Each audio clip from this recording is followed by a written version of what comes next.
Jammu Kashmir administration ने यानी lieutenant governor इंतजामिया ने ज़मीनों को लेकर एक बड़ा फैसला किया है और बहुत सारे लोग इस बारे में जानते हैं, जो नहीं जानते उनके लिए भी बड़ी इंपॉर्टेंट जानकारी है। यानी कुछ लोगों के पास ज़मीनें थी और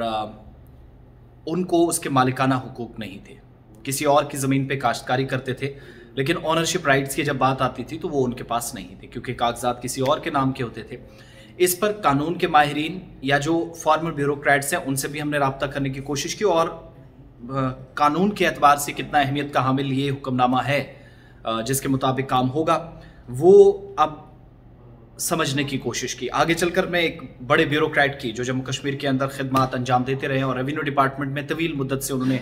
खिदमात अंजाम दी हैं, वो असल में है क्या, उनसे समझने की कोशिश करेंगे। आगे चलकर मैं बात सुनाऊंगा। लेकिन ये जो लेफ्टिनेंट गवर्नर एडमिनिस्ट्रेशन ने इंतजामी काउंसिल की मीटिंग में फैसला लिया है, इस फैसले से क्या होने वाला है, होगा क्या,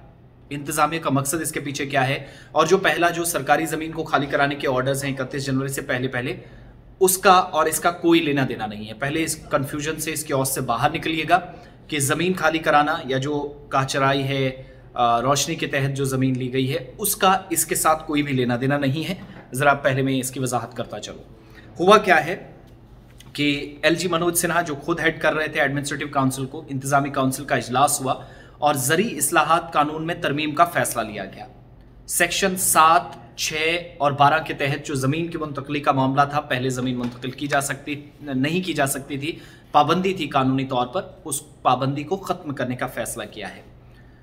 इस मीटिंग में ज़री इस्लाहात एक्ट 1976 की सेक्शन 21 और सेक्शन 28A में संशोधन किया गया, तरमीम करने का फैसला लिया गया है। एग्रीकल्चर रिलेटेड ये एक्ट है और रेवेन्यू डिपार्टमेंट जो है, राजस्व विभाग जो है, उसको इख्तियार देने के लिए मंजूरी दे दी गई। बहुत सारी चीज़ें थी, जिस शख्स की ज़मीन थी वो अगर इसको ट्रांसफ़र करना चाहता था या अपने नाम कराना चाहता था तो उसको खुद लवाजमात या जो कागजात है वो पूरे करने पड़ते थे, फॉर्मेलिटीज़ पूरी करनी पड़ती थी। लेकिन अब क्या है, रेवेन्यू डिपार्टमेंट के पास भी बहुत सारे इख्तियारात हैं, बहुत सारे क्या, ज़्यादातर इख्तियारात जो हैं वो रेवेन्यू डिपार्टमेंट के पास रहेंगे। इसके लिए मंजूरी सरकार ने दी है। दूसरी बात क्या है कि ये जो तरमीम की जानी है, जिसके लिए सरकार ने ड्राफ्ट तैयार किया, एक्ट की सेक्शन 7, 6 और 12 के तहत जो ज़मीन किसी को दी गई थी, कोई अगर इस पर काश्तकारी करता था लेकिन काश्तकारी ही खाली करता था, ज़मीन किसी और की थी, तो ओनरशिप राइट्स उस ज़मीन पर काश्तकारी करने वाले शख्स को नहीं मिलते थे। वो आसान चीज़ें नहीं थी, उसको आसान बनाने की कोशिश और सिस्टम को स्ट्रीमलाइन करने की कोशिश है। ज़मीन कि आप मुंतकली नहीं कर सकते थे, सिर्फ किसी की ज़मीन पर काश्तकारी कर सकते थे। बहुत सारे लोगों ने अपनी ज़मीनों पर आगे काश्तकार लगा रखे हैं।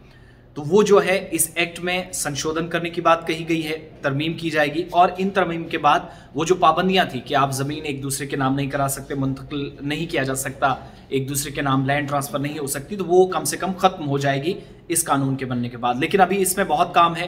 क्योंकि इस एक्ट की सेक्शन 8 के तहत जो ज़मीन दी गई है उसके बराबर लाने की कोशिश है और बिल जो तैयार होगा वो पहले कानून साजी के लिए पार्लियामेंट में पेश किया जाएगा। मरकजी हुकूमत जो वजारत दाखिला है, होम मिनिस्ट्री है, गृह मंत्रालय है, वो इसको पेश करेगा। इस कानून में ऐसे जिम्मेदारों के लिए एक बड़ी राहत होगी।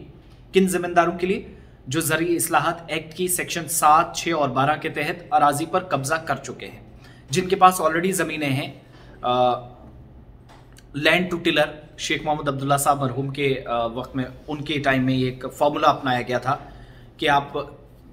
अगर ज़मीन कोई संभालता है किसी और की, मिसाल के तौर पर मेरी ज़मीन है, मैंने 4 लोगों को आगे लगा दिया है, वो उस पर बुआई करते हैं, खेतीबाड़ी का काम करते हैं, काश्तकारी सारी वही करते हैं, कागजात मेरे नाम है, ज़मीन मेरी नाम है, लेकिन वो लोग खाली उस पर काम कर रहे हैं। अब ज़मीन की मुंतकली वो अपने नाम नहीं कर सकते थे, लैंड ट्रांसफ़र नहीं हो सकती थी क्योंकि ज़मीन किसी और के नाम की थी, मेरे नाम की थी या कोई और था। लेकिन अब क्या होगा कि उस कानून में तब्दीली होगी, सेक्शन 12, 6 और 7 को तब्दील करके सेक्शन 8 को भी इंट्रोड्यूस करवाया जाएगा। और दूसरी बात, सेक्शन 21 और सेक्शन 28A में तरमीम के लिए महकमा रेवेन्यू को, डिपार्टमेंट जो है, डिपार्टमेंट ऑफ रेवेन्यू, महकमा माल जो है, उसके पास इख्तियारात होंगे कि वो इन ज़मीनों को कैसे मुंतकिल करे। वो अब आसानी से काम शुरू करेगा। और ऐसे में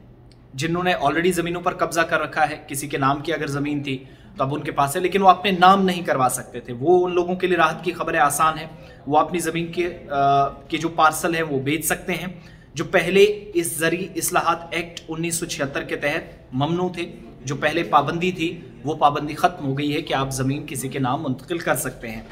अगर आपने पहले से ज़मीन कहीं संभाली है, कब्ज़ा किया हुआ है। और ये उस रोशनी एक्ट वाले या जो वो ज़मीनें थी काहचरा या सरकारी ज़मीनों को खाली कराने का सिलसिला जम्मू कश्मीर के अंदर चल रहा है, उसके साथ इसका कोई लेना देना नहीं है। मैं दोबारा कंफर्म कर दूँ, इस तरमीम से क्या होगा कि फाइनेंशियल कमिश्नर रेवेन्यू जो है, पहले स्टेट के अंदर गवर्नमेंट हुआ करती थी, रेवेन्यू का जो मिनिस्टर होता था उस मिनिस्टर के पास सारे मामला रहते थे, उसके पास इख्तियारात होते थे कि ज़मीन कैसे मुंतकिल की जाए कैसे नहीं, कानून के मुताबिक। लेकिन अब चूंकि सरकार नहीं है, रेवेन्यू मिनिस्टर नहीं है, तो फाइनेंशियल कमिश्नर जो है महकमा माल के रेवेन्यू डिपार्टमेंट के, अगर कहीं पर ज़रूरत पड़े वो इस पर नज़रसानी कर सकते हैं, उनके पास इख्तियारात होंगे। आवाम के वसीतर मफाद में इस एक्ट के पैदा होने वाले जो मुकदमात हैं उनसे निपटाने के लिए ये सहूलत फराहम करेगा और बहुत सारे ज़िम्मेदारों के लिए राहत है जिन्होंने पहले से ज़मीनों पर कब्जा किया है ज़री इस्लाहात एक्ट की सेक्शन 7, 6 और 12 के तहत, इसके अलावा कोई नहीं। लेकिन अब क्या होगा कानून के मुताबिक, और मैं ज़रा इसको लंबा खींचूंगा लेकिन बात अपनी कम, और एक मारूफ ब्यूरोक्रेट बशीर अहमद रोनियाल साहब है, उनकी बात सुनाते हैं, उनसे हमारी बात हुई है, वो क्या इसके मुतल्लिक कहते हैं, क्योंकि वो कानून के दायरे में रहकर और इस डिपार्टमेंट की बेहतर तरीके से वो जानते हैं, रेवेन्यू डिपार्टमेंट के अंदर उनकी खिदमात रही हैं, उनकी बात आपको सुनाएंगे कि तरमीम से क्या होगा। ये जो मसवदा तैयार किया गया, बिल पार्लियामेंट के अंदर जाएगा, सारी चीज़ें, इससे क्या तब्दील होने वाला है। पहले आप लैंड ट्रांसफ़र नहीं कर सकते थे, पाबंदी थी ज़री इस्लाहात एक्ट 1976 के मुताबिक, अब वो पाबंदियाँ ख़त्म की गई हैं। बशीर अहमद रोनियाल साहब की आवाज़ और उनकी बात ज़रा सुनते हैं। जहाँ तक इस एडमिनिस्ट्रेटिव काउंसिल के डिसीजन का ताल्लुक है, ये बुनियादी तौर पहले एक दफ़ा 8 के तहत जो मलकियत मिली थी उसमें गवर्नमेंट ने अमेंडमेंट कर दी थी और अमेंडमेंट के जरिए इसको, जिसके पास 15 साल का ये पहले अगर हकूक मिले हों तो वो इस जमीन को एलिनेट कर सकता था, बेच सकता था। लेकिन इसमें सेक्शन 6 और 7 और 12 में तरमीम नहीं हुई थी।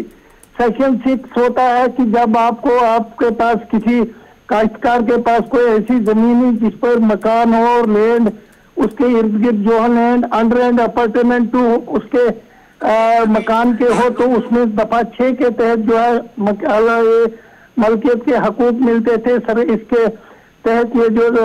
क्या नाम है ज़री इस्लाहात एक्ट के तहत, तो इसमें जो है इसमें अलाइनेशन पॉसिबल नहीं थी। इसी तरीके से दफा 7 के तहत मालिक जो था वो गला बटाई के शरह के मुताबिक कुछ जमीन वापस ले सकता था काश्तकार से, लेकिन जो जमीन काश्तकार को एज मलकियत मिलती थी बाकी मांदा, उस पे भी बेचने का हक नहीं था। इसी तरीके से दफा 12 एक ऐसा था कि जब दफा 7 के तहत कोई आदमी, कोई मालिक जो है वो एक फॉर्म भरता था कि मुझे जी इससे 1/3 या आधी जमीन वापस चाहिए कानूनी मुताबिक,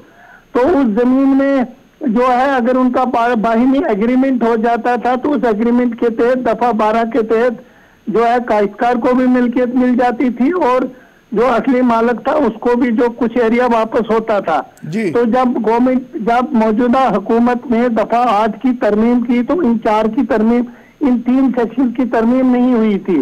तो जो मुझे लगता है, जो मेरी अंडरस्टैंडिंग है वो ये, उसी को अब ये उस सेक्शन 8 के एतपार लाकर इसको भी शायद 15 साल का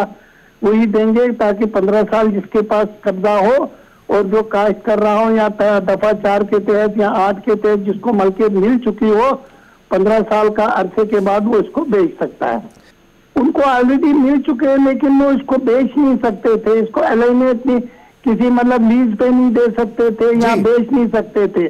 अब उनको ये हकूक मिल जाएंगे और ये बहुत थोड़ा सा चंक है, इसमें आबादी देह का भी कुछ हिस्सा होता है, बाकी चीज तो ये थोड़ा, लेकिन ये सरकारी लैंड के साथ इसका कोई ताल्लुक नहीं है। ये वो लैंड है जो पहले ही काश्तकार के पास 1971 से थी और उनको जो हकूक मिले थे इसको अलाइनेशन के लिए दिया गया। अब बशीर साहब, ये जो इसमें कहा गया है कि फाइनेंशियल कमिश्नर जो महकमा माल के होंगे उनको नजरसानी का इख्तियार होगा, इसका क्या मतलब है? इसमें एक्चुअली एग्री रिफॉर्म्स एक्ट में नजरसानी का कोई प्रोविजन नहीं था जी, रिव्यू का प्रोविजन नहीं था और गवर्नमेंट को नॉर्मली इसमें ये सिर्फ क्लरिकल मिस्टेक हो सकती थी, ये करेक्ट, लेकिन अब इसमें रिव्यू का जो है वो इख्तियार सिर्फ रेवेन्यू मिनिस्टर का, जो कि रेवेन्यू मिनिस्टर आजकल नहीं है, तो वो पावर जो और ट्रिब्यूनल को तफवीज हो सकती थी वो पावर्स पुराने एक्ट के तहत, लेकिन अब चूंकि ट्रिब्यूनल भी नहीं है, ट्रिब्यूनल पे भी उसका ये इख्तियारात नहीं रखा हुआ है इस एक्ट का, तो अब ये फाइनेंशियल कमिश्नर को वो पावर्स जो रेवेन्यू मिनिस्टर के पास थी वो पावर्स जो है रिव्यू की वो फाइनेंशियल कमिश्नर को दी गई है। लोगों को मौजूदा हालात में मुझे लगता है फैसिलिटेट करने की कोशिश है।